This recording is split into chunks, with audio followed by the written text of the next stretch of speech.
आप देख रहे हैं खोज इंडिया हरियाणा स्पेशल में हमारी खास पेशकश टिकट का हकदार। मैं हूं आपके साथ मुमताज खान। सूबे में किसी भी दिन विधानसभा चुनाव का ऐलान हो सकता है और इसी के चलते तमाम राजनीतिक दलों ने अपनी अपनी मौजूदगी दर्ज कराने में कोई कसर नहीं छोड़ रखी है।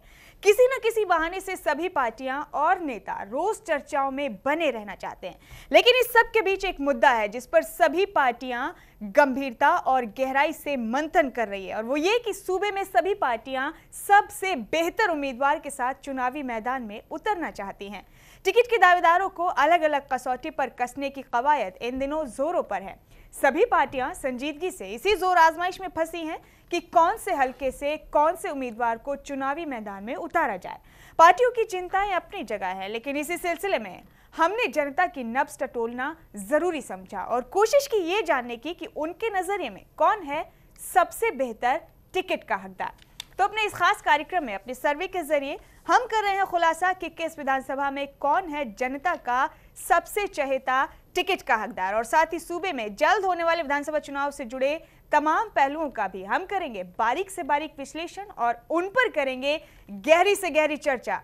और इस अहम जिम्मेवारी को अदा करने के लिए हमेशा की तरह मेरे साथ स्टूडियो मौजूद हैं 3 खास मेहमान। आगे बढ़ने से पहले आइए आपकी मुलाकात कराते हैं। आप हैं चीफ एडिटर खोज इंडिया विनोद मेहता जी, आपका बहुत बहुत स्वागत है। आप हैं अजय झा साहब और आप हैं प्रदीप सौरभ जी, आप दोनों का भी बहुत बहुत स्वागत है। आप दोनों राजनीतिक मामलों के जानकार हैं और तमाम अहम मुद्दों पर बारीक से बारीक विश्लेषण में लगातार हमारे साथ बने रहते हैं। तो एक बार फिर से हाजिर हैं हम अपनी खास पेशकश टिकट का हकदार लेकर एक नए विधानसभा हल्के के साथ। आज हम खोजेंगे बावल विधानसभा का सबसे चहेता टिकट का हकदार और अपने सर्वे के जरिए टटोलेंगे वहां की जनता की नब्ज भी। लेकिन सबसे पहले, जैसे कि हमारे शो का उसूल है, विनोद जी से गुजारिश है कि बावल सीट का बैलेट बॉक्स खोलें और यहाँ के सबसे दमदार टिकट के हकदार की खोज शुरू करें। विनोद जी। प्रदीप जी। मुमताज, बावल सीट जो है गुड़गांव संसदीय क्षेत्र का हिस्सा है और ये सुरक्षित सीट है। पिछले लोकसभा चुनाव में यहाँ से राव इंद्रजीत सिंह ने 64% के लगभग वोट लिए। ये 64% वोट क्या आए, पूरे बावल से ही सब लोग बीजेपी की टिकट मांगने लगे हैं। 64% उनको यूँ लगता है कि राव को 64 आ गए तो तुम्हें कम से कम 32 तो आ ही जाएंगे, अगर 32 भी उड़ गए तो 32 बाकी आ जाएंगे और 32 में सीट लॉटरी की टिकट के बराबर है। लेकिन हमारा सर्वे देखते हैं कि लॉटरी की टिकट बीजेपी को जा रही है, कांग्रेस को जा रही है या चौटाला जी को जा रही है। और वैसे भी जो नया सर्वे आ रहा है, जो ताज़ा हुआ है, उसमें धीरे धीरे समीकरण बदल रहे हैं। मैं अभी आज हिसाब लगा रहा था, जब 30 सीटों का हमने सर्वे का कैलकुलेशन परसेंटेज वाइज किया था तो चौटाला 30% से ऊपर चल रहे थे, यानी 30.49 समथिंग चल रहे थे। आज हिसाब लगाया तो वो 29.46 पे आ गए हैं। कांग्रेस 27.15 पे आ गई है, थोड़ा प्लस माइनस कांग्रेस में। कांग्रेस 27.50 पे चल रही थी, 27.15 पे है। और बीजेपी 23.46 से उठ के 24.25% पे आ गई है। और विधानसभा के चुनाव में आधे परसेंट से भी बहुत कुछ बदल जाता है। 45 सीटें होंगी तो इसको दोबारा एनालाइज करेंगे, कौन गिर रहा है, कौन बढ़ रहा है। और बीजेपी और कुलदीप का समझौता टूटने के बाद भी 10 दिन के बाद एनालाइज करेंगे कि बीजेपी को नफ़ा हुआ या नुकसान। फ़िलहाल मैं यहाँ कैंडिडेट्स के नाम अनाउंस करके फिर दूसरी चीज़ों पे जाऊँगा। और आज हम चर्चा करेंगे, उकलाना के विधायक नरेश सैलवाल ने कहा कि कुलदीप जी पुराने कांग्रेसी हो, कांग्रेस में आ जाओ। एक आम विधायक जो कुलदीप का कोई रिश्तेदार नहीं है, उकलाना सुरक्षित सीट है, कुलदीप की कोई नरेश जी से रिश्तेदारी नहीं है, कोई पुराना संबंध नहीं है, फिर भी वो इतना प्यार छलका रहे हैं, फरियाद कर रहे हैं, कई तर्क दिए उन्होंने। तो ये तर्क यूं ही तो नहीं है।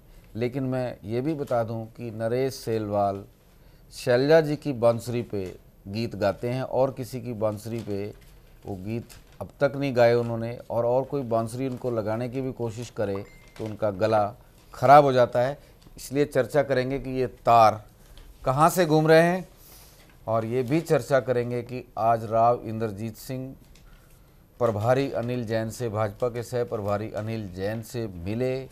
दोनों के बीच में क्या खिचड़ी पकी, गुड़गांव में किसकी टिकट कटी और किसकी टिकट की रिकमेंडेशन हुई, इस पे पूरा खुलासा तो नहीं, लेकिन एक हल्की हल्की चर्चा ज़रूर करेंगे और किन किन मुद्दों पे चर्चा हुई उसका भी खुलासा करेंगे। फिलहाल एक बार हम नाम अनाउंस कर दें, फिर चर्चा शुरू करते हैं। श्याम सुंदर सब्रवाल लोकदल की टिकट पे हमने लिया है इनको चश्मे पे, और ये सर्वे उनकी टिकट अनाउंस होने के बाद का है, तो इसमें ये भी हम कोशिश करेंगे ढूंढने की कि हमारे सर्वे में उनको क्या मिला और इनेलो का सर्वे या इनेलो का ऑब्जर्वेशन हमारे सर्वे से मैच करता है या नहीं करता। अभी तक तो 90% मैच कर रहा है। जिनको हमारे सर्वे में अच्छे वोट मिले उनमें से 90% लोग टिकट ले गए। नीलम भागवड़िया फूल, जसवंत सिंह बावल हाथ कांग्रेस, संजय कुमार ट्रैक्टर, अमृत कला टिकानिया अपना हाथ, डॉक्टर ML रंगा फूल पे बावल से टिकट मांग रहे हैं और पहले भी वो मंत्री रहे हैं, अहिरवाल से ही जीतते रहे हैं, लेकिन इस बार वो बीजेपी में शामिल तो ज़रूर हुए हैं, लेकिन उनको बीजेपी में शामिल करने से पहले राव इंद्रजीत ने उनसे कमिटमेंट ले लिया था कि आप बावल से टिकट नहीं मांगेंगे, एप्लीकेशन नहीं देंगे, आपको मुलाना संडोरा या फिर नीलो खेड़ी से चुनाव लड़ना होगा। हो सकता है उनको मुलाना से लड़वाया जाए क्योंकि वो कुरुक्षेत्र विश्वविद्यालय में रहे हैं और उनका उधर बीजेपी ये मान के चल रही है कि उनका इस्तेमाल उधर किया जा सकता है। डॉक्टर बनवारी लाल शकुंतला जी का नाम कांग्रेस से डाला गया है और डॉक्टर बनवारी लाल फूल, भरत सिंह फूल, कुमारी गीता फूल और निरंजन लाल पटवारी फूल, लीला भारती BSP और अन्य में कोई नहीं है। फूल की टिकट मांगने वालों की लाइन लगी हुई है और अगर इतने उम्मीदवार होंगे तो फूल में वोट बढ़ जाएंगे, पर इन टोटलिटी वोट बढ़ भी सकते हैं। मुमताज, बहुत बहुत शुक्रिया विनोद जी आपका। तो जाहिर है आज हम जानने की कोशिश करेंगे बावल के तमाम सियासी हालात, यहाँ की सभी सियासी सरगर्मियाँ और साथ ही जानेंगे अपने एक्सपर्ट से कि यहाँ के राजनीतिक ताने बाने, यहाँ एक्टिव सभी पार्टियों के नेताओं के लोगों के बीच पकड़ और यहाँ के जातिगत समीकरण, साथ ही साथ यहाँ के वोटर के मिजाज को देखते हुए वो क्या संभावनाएं देखते हैं आने वाले चुनाव के मद्देनजर। लेकिन पहले एक रिपोर्ट के जरिए जानते हैं बावल का इतिहास और भूगोल। रेवाड़ी से सटे बावल को सूबे में एक फलते फूलते औद्योगिक कस्बे के रूप में जाना जाता है। नेशनल हाईवे 8 पर बसा बावल रेवाड़ी शहर से महज 14 किलोमीटर दूर है। गुड़गांव से 60 किलोमीटर और दिल्ली से 100 किलोमीटर दूर है। बावल की भौगोलिक स्थिति इसकी औद्योगिक प्रगति का कारण है। अपनी भौगोलिक स्थिति के कारण बावल में उद्योगों का विस्तार जोरों पर है।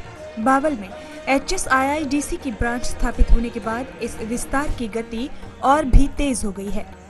रेवाड़ी जिले के 3 विधानसभा क्षेत्रों में से एक है बावल विधानसभा क्षेत्र। वर्ष 2009 के परिसीमन के दौरान रेवाड़ी हलके के 18 गांव और जाटूसाना हलके के 2 गांव बावल में शामिल किए गए, जबकि बावल के 3 गांव कोसली और 5 गांव रेवाड़ी हलके में शामिल कर दिए गए। अब इस हलके में कुल 180 गांव हैं। अगर इस हलके के जातिगत समीकरणों की बात की जाए तो बावल एक अहीर बहुल हलका है। बावल में तकरीबन 34% अहीर मतदाता हैं, वहीं जाट मतदाता लगभग 14% हैं। इसके अलावा यहाँ राजपूत, गुर्जर, ब्राह्मण, पंजाबी और अन्य पिछड़ी जातियों के लोग भी रहते हैं। बावल गुड़गांव संसदीय सीट का हिस्सा है।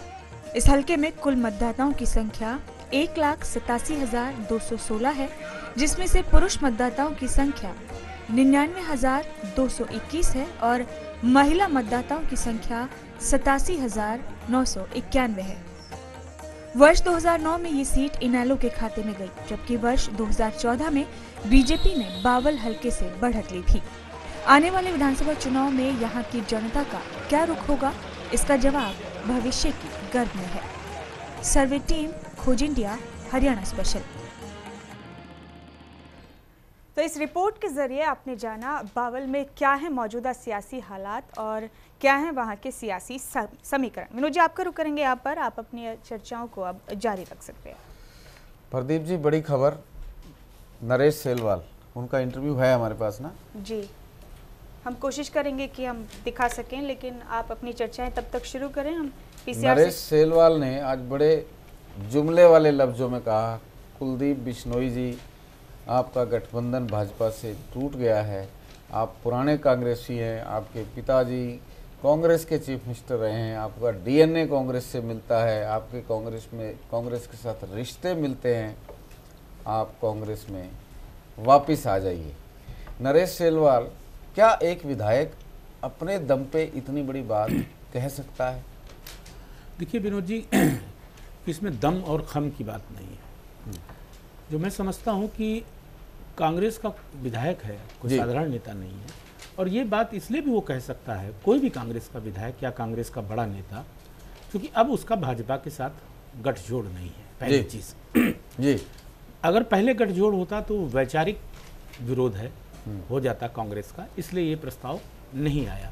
ये एक इस तरह से भी आप कह सकते हैं कि एक लिटमस टेस्ट है कि कांग्रेस के एक विधायक को लगाकर कि भाई क्या चारा फेंका गया है। दिखा देते हैं विनोद जी अपने दर्शकों को कि नरेश सेलवाल ने एक्चुअली क्या कहा था, दरअसल किन शब्दों का इस्तेमाल किया था, जिन पर हमें आज ये चर्चा भी करनी पड़ रही है। आइए सुनते हैं। जो आज का बीजेपी का गठबंधन है वो काफ़ी समय से ही सस्पेंस में था, और हर रोज ही मीडिया में भी यही चर्चाएं रहती थी, गठबंधन रहेगा ना रहेगा, और उसका अंजाम भी वही हुआ कि आखिर में गठबंधन टूट गया। और हम तो ऑफर करते हैं कि वो कांग्रेस में आए और कांग्रेस के साथ मजबूती के साथ काम करे। कांग्रेस के ही पुराने सिपाही है वो, उनके पिताजी मुख्यमंत्री भी रहे हैं कांग्रेस से, तो इस प्रकार कांग्रेस भी मजबूत होगी और कुलदीप जी को भी एक अच्छा स्थान।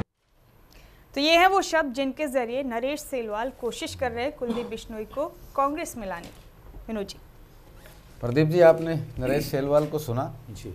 ये वो इनके लास्ट लफ्ज़ थे कि कांग्रेस भी मजबूत होगी और उनका भी कोई रास्ता अच्छा बन जाएगा। ये नरेश सेलवाल वो विधायक हैं जो आज से 6 महीने पहले जब वीरेंद्र ने कांग्रेस नहीं छोड़ी थी, हुड्डा का विरोध करने वाले, भेदभाव का आरोप लगाने वाले, वीरेंद्र सिंह को सपोर्ट करने वाले, शैलजा जी को सपोर्ट करने वाले 2 विधायक, एक राजकुमार भुखड़ी और एक नरेश सेलवाल, 2 ही व्यक्ति थे जो कांग्रेस को कमज़ोर कर रहे थे। आज ये कांग्रेस को मजबूत करना चाहते हैं। क्या खेल है? देखिए Vinod ji, within the party debate हो सकती है जी, असहमतियां हो सकती है जी, 2 चीज़ें होती हैं जी, मनभेद नहीं होना चाहिए, मतभेद हो सकते हैं। मतभेद हो सकते हैं। और अगर वीरेंद्र सिंह के साथ थे जी, तो जब वीरेंद्र सिंह गए तो ये भी जा सकते थे जी, इसलिए पर ये मैं- शैलजा के आदमी थे ना, नहीं, ये डेपुटेशन नहीं, पे वीरेंद्र सिंह के नहीं, साथ। देखिए, बेशक- मैंने एक लफ्ज शुरू किया, नरेश सेलवाल की अपनी कोई बांसुरी नहीं है। जब शैलजा जी बांसुरी आगे कर देती हैं उसमें सीटी लगा देते हैं, वो बांसुरी पीछे कर लेती है उनकी सीटी बंद हो जाती है। अपना उनका कोई लफ्ज नहीं है, नंबर 1। दूसरा, मुझे नहीं लगता कि ये लफ्ज उन्होंने शैलजा से पूछे बिना ये इंटरव्यू दिया होगा या मार्केट में ये बात फेंकी होगी। किसी और की बांसुरी आते ही इनका गला खराब हो जाता है ना, तो इनका गला शैलजा के इशारे पे ही खुलता है और शैलजा के इशारे पे ही बंद हो जाता है। ऐसी स्थिति में ये कहाँ संभव है कि ये जो बोल रहे हैं अपने दम पे बोल रहे हैं? देखिए, अगर आप इस बात को कहते हैं उस नज़रिए से भी इसको हम देख लेते हैं, लेकिन जो पहले नज़रिए की बात को मैं ख़त्म करके इसमें आ जाऊंगा जी, कि वो वीरेंद्र सिंह के साथ गए थे और कोई किसी के साथ उठता बैठता ये है। वीरेंद्र के आदमी नहीं है। नहीं, शैलजा बोलती थी कि राजनीति वीरेंद्र में को सपोर्ट विनोद जी, करना है, मैं तो ये वीरेंद्र- मानता ही नहीं हूँ कि राजनीति में कोई किसी का आदमी नहीं होता है। बहुत पहली सी बेसिक चीज़। और इसको अगर दरकिनार भी कर दें चौधरी वीरेंद्र सिंह की बात को, तो अगर शैलजा की बांसुरी में थिरक रहे हैं तो ये आप जान लीजिए कि शैलजा आज की तारीख में हरियाणा प्रदेश कांग्रेस में हाशिए पे डाल दी गई हैं। आला कमान ने उन पर इतना दबाव डाला, उनसे साफ कहा गया कि आपकी असहमतियां हैं, बहुत लड़ लिए तो 4 अब साल। वो कांग्रेस को मजबूत करने की नहीं, जिम्मेदारी क्यों ले रहे हैं? जिम्मेदारी नहीं, वो यही इसी पर आना चाहता यही हूं खेल है कि वो जिम्मेदारी इसलिए लेना चाहती हैं कि वो अगर ये पत्ता उनका चल गया जी। तो वो अगर एक भूले ना, खुदा ना खास्ता, वो उनको आमने सामने बैठा देते हैं राहुल गांधी के साथ, सोनिया के साथ, कुलदीप को, पुरानी कांग्रेसी होने के नाते, तो वो शैलजा को क्या कहते हैं कि आला कमान में ये लगेगा कि नहीं, ये भी दमखम वाली नेता है। वो ये सारा खेल यूं भी देखा जा सकता है। अपना दम दिखाने के लिए आपको लगता है कि नरेश सेलवाल की ये अपनी बांसुरी है? बिल्कुल नहीं हो सकती, क्योंकि जैसे आपने कहा कि अपने दम पर नहीं बोलेंगे। सवाल इस बात ठीक है, ये भी क्लियर हो गया कि शैलजा के बोलने पर बोला है। नहीं, मैंने ये भी कहा कि उनकी कुलदीप से कोई रिश्तेदारी भी नहीं है। हाँ, बिल्कुल सही बात है। ऐसे में शैलजा ने अपनी मर्जी से ये कदम उठाई है, या उनको हाई कमांड से कोई इंडिकेशन मिला है कि आप ऐसी कोई बात शुरू करो, अगर ऐसी बात बन जाए। क्योंकि ये सर्वविदित है, अगर कुलदीप वापस कांग्रेस में आ जाते हैं तो कांग्रेस की स्थिति काफ़ी मजबूत हो जाएगी, बेहतर हो जाएगी। और कांग्रेस को उनकी बहुत सख्त ज़रूरत है, ये बिल्कुल साफ है। और दूसरी बात देखिए, कांग्रेस ही हमेशा आज न कल ये भी वापस जाएंगे, सिवाय अभी तक बहुत लंबे इतिहास में जाने की जरूरत नहीं है, सिवाय इसके शरद पवार के। नहीं, सिवाय शरद पवार के अभी तक कोई सक्सेसफुल नहीं हुआ है। सबको वापस घर जाना ही पड़ा है, चाहे प्रणब मुखर्जी रहे, वो भी कभी कांग्रेस छोड़ के गए थे, पार्टी बनाई थी। जी हाँ, चाहे नारायण दत्त तिवारी रहे हो, अर्जुन सिंह थे, जो भी थे, सबको लौट कर आना ही पड़ा था कांग्रेस में। तो कुलदीप भी एक ना एक दिन जाएंगे। कब जाएंगे? आज जाएंगे, क्योंकि बीजेपी से तो उनका मोह भंग हो चुका, वो बात खत्म हो गई। आज अब फ्यूचर, लेकिन क्या वो बिना मतलब चले जाएंगे? तो नेगोशिएशन होगा नेचुरली। होम कमिंग में कुछ प्लान होता है, आपको कैसे सेटल किया जाएगा, कहाँ सेटल किया जाएगा। लेकिन क्या कुलदीप के अंदर इच्छा है? हुड्डा उनकी एंट्री होने देंगे? ये क्वेश्चन है। नंबर 2, क्या कुलदीप के अंदर ये इच्छा है कि वो जाना चाहते हैं कांग्रेस में? वो भी एक सवाल है अभी। प्रदीप जी देखिए, इसमें मैं एक चीज़ और सूंघने की कोशिश करता हूँ वो ये कि ये जो चर्चा आज नरेश ने छेड़ी है जी, अगर ये बैठते हैं, हो सकता है कि ना विलय हो, ना वो पार्टी में शामिल हो, कोई ऐसा रास्ता निकल आए कि भाई कुलदीप जी, आपके जो परिवार की और आपके जो खास 2-4 लोग हैं, उनकी जो सीटें हैं, उसमें हम कमज़ोर उम्मीदवार दे देंगे और आप यहाँ पर इतनी जगह पर सेटिंग की आपने बात की, तो मैं एक खबर और बता दूं। आज चंडीगढ़ से एक अखबार ने कहा है कि चौटाला और बीजेपी में पोस्ट पोल अलायंस हो सकता है। इस पे भी चर्चा करेंगे, पर मुझे पोस्ट पोल की बात तो समझ आती है, लेकिन साथ साथ ये भी समझ आती है कि कहीं ना कहीं टेक्टिकल अंडरस्टैंडिंग भी हो सकती है, एक दूसरे की सीटों पे कुछ खेल हो सकता है। इस पे भी चर्चा करेंगे। प्रदीप जी देखिए, ये जो INLD की जो भाषा है, INLD अभी क्वेश्चन नहीं है, क्वेश्चन वही चल रहा है। कुलदीप जी, मैंने बीच में अच्छा टीज कर दिया ताकि इसको हम भूले नहीं। हाँ, तो मैं ये कहना चाहता था कि ये जो टैक्टिकल सेटिंग हो सकती है, जो कुलदीप को भी बेनिफिट दे सकती है और कांग्रेस को भी काफ़ी ऑक्सीजन दे सकती है। लेकिन कुलदीप जिन शर्तों पे बीजेपी छोड़ के आए हैं कि आप मुझे मुख्यमंत्री डिक्लेयर कीजिए, क्योंकि वो उनका एग्रीमेंट भी था, क्या वो शर्तें कांग्रेस के सामने जाके उन शर्तों से वो झुक जाएंगे, ऐसा हट जाएंगे? देखिए, जब 10 जनपद में आदमी 72 किलो द्वारों से गुजर के जाता है ना जी, तो ये उसकी बहुत बड़ी सफलता होती है। अभी इतना जलवा बचा हुआ है, इतना जलवा बचा है कि अडवाणी जी भी जाते हैं। ऐसा नहीं है कि वो एक ऐसा भारतीय राजनीति का मंदिर है, या मस्जिद कह लें, काबा कह लें, गुरुद्वारा कह लें, कि जहाँ आदमी जाके प्रसन्न होकर तो एक बार निकलता ही निकलता है। और वो चाहे कितना लेकिन क्या हुड्डा उनको 10 जनपद में घुसने देंगे? नहीं, ऐसा कुछ नहीं। देखिए कि कांग्रेस की एक खास बात है कि वो चुनाव जीतने के बाद भी ऐन मौके पे मुख्यमंत्री बदल देती है जी। ऐसा नहीं है कि हुड्डा जी अब बीच रास्ते में उनको विड्रॉ नहीं किया जा सकता है। बीच रास्ते में विड्रॉ करने का मतलब है सेनापति को वापस लेने का मतलब है कि आप जीती हुई जंग बाजी हार रहे हैं, इसलिए ये परिवर्तन, और ये परिवर्तन का लाभ नहीं हुआ। एक उदाहरण ले लीजिए, इसमें बहुत जरूरी है। एक उदाहरण इसलिए लेना जरूरी है कि ऐन वक्त पर सुषमा स्वराज को दिल्ली का मुख्यमंत्री बनाया था, ऐन चुनाव से पहले, लेकिन भारतीय जनता पार्टी वहां जीत नहीं पाई। अजय जी, आपकी क्या राय है? क्या हुड्डा कुलदीप की एंट्री अगर होती है तो होने देंगे? क्या कुलदीप अपनी शर्तों से नीचे आएंगे? क्या उनको जो बीजेपी ने दुख दिया है, उनको अपनी पुरानी जमीन याद आएगी? कंपैरिजन करेंगे कि कांग्रेस ही बेटर थी? देखिए, जहाँ तक हुड्डा का सवाल है, तो वो कोई भी चीज़, कोई भी व्यक्ति, कोई भी इंसान, शख्स अगर उनको तीसरी बार मुख्यमंत्री बना दे तो उसके लिए तैयार हो जाएंगे। मतलब उनको अभी पता है कि वो उनकी हालत बहुत अच्छी नहीं है, उनको अच्छी तरह पता है। ऐसे में अगर कुलदीप अपने साथ कुछ वोट ले आते हैं, कांग्रेस को फायदा होता है और वो मुख्यमंत्री बने रहे तो गर्मजोशी से स्वागत करेंगे। चलिए, दोनों मेहमानों की राय अपनी अपनी, पर बीच में एक मेरी राय जो मुझे समझ आ रही है। शैलजा की तरफ से ये चारा फेंका गया है ताकि अगर कुलदीप बात भी करना चाहें तो कम से कम उनके पास लॉजिक हो कि मेरे को पब्लिक प्रेशर था, बहुत विधायकों ने कहा कि कुलदीप जी आप इस पे सोच लीजिए। ये मुलाकात से पहले की प्री मार्केटिंग है। एग्री हैं आप इस बात से? कह सकते हैं कि ये प्री मार्केटिंग और मतलब एक रास्ता दरवाजा खोलने से पहले एक एग्जाम्पल कहा जा रहा है बेबे आजा, बेबे आजा, ताकि वो ये कह सके कि जी मेरे को तो बुलाया गया था। ऐसा लगता है मुझे। नहीं, अगर बुलाया भी जाता है तो अगर उनको इस आधार पे वो आ जाते हैं तो वो सोनिया गांधी भी कह सकती हैं, राहुल गांधी भी बाहर आके इनिशिएटिव ले सकते हैं कि आप पुराने कांग्रेसी हैं, आ जाएं। दूसरा मुझे ये लगता है कि शैलजा का खेमा अपनी जमीन वापस बस लाने के लिए यही सच्चाई है। कुलदीप का रास्ता खोल रहा है, लेकिन हुड्डा से कौन बात करे, हुड्डा को कैसे समझाया जाए और कुलदीप को किन शर्तों पे तैयार किया जाए, ये पेच फंसा हुआ है। और इस पेच को अगर कोई खोल सकता है तो केवल सोनिया गांधी ही खोल सकती हैं, क्योंकि कुलदीप भी अगर ऐसा सोचेंगे तो वो बिना सोनिया गांधी के ये बात नहीं करेंगे, क्योंकि उनको ये भी पता है कि शैलजा पे हुड्डा बहुत बहुत भारी है। इसलिए जो भी होगा वो सोनिया गांधी की तरफ से होगा।